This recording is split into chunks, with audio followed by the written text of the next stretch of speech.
Avant de se lancer, il faut s'équiper d'un gilet de sauvetage et chausser la fameuse planche. Le départ pour les moins aguerris se fait dans l'eau. Ici, pas de bateau pour tirer les amateurs de glisse, mais Tanguy, un saisonnier qui gère la vitesse de traction d'un câble grâce à cette manette.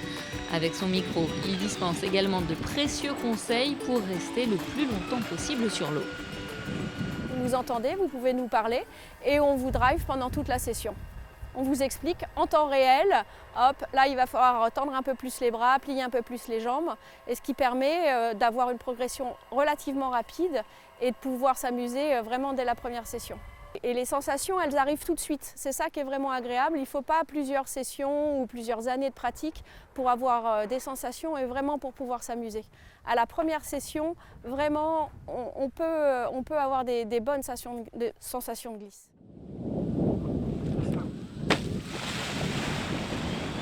Ce n'est pas vraiment le baptême du feu pour Mathilde. Cette jeune tourangelle de 24 ans vient depuis 2 ans sur le lac de Riez. Au beau jour, elle se paye quelques séances de wakeboard. Après 20 minutes d'effort et de tension au niveau des cuisses et des bras, elle est prête à recommencer l'expérience. Là, de la saison, ça fait la deuxième fois que je viens ici. Donc c'est les redébuts, on va dire. Je redécouvre la planche et les sensations que ça peut faire. Voilà, ça s'est bien passé, quelques chutes, mais moi je suis contente de ce que j'ai fait. L'activité est accessible dès que l'on sait nager. Comptez 22 € la séance pour 20 minutes de bonheur aquatique.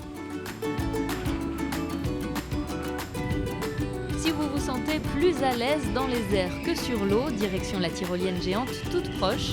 Une nouvelle activité lancée en début d'été. 225 mètres de descente au-dessus du lac. Une expérience rendue possible grâce à la création d'une tour en bois financée par le département et la communauté de communes. Elle sert notamment de mur d'escalade entre 2 tyroliennes.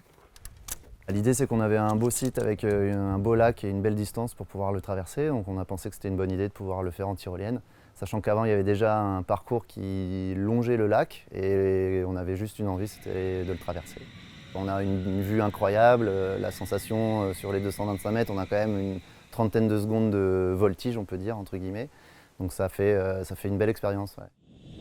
La tyrolienne géante peut s'emprunter de manière indépendante pour 15 €. Elle peut également être l'apothéose de l'un des 10 parcours accrobranche pour un supplément de 5 €. En cas de rafale importante, elle sera fermée au public.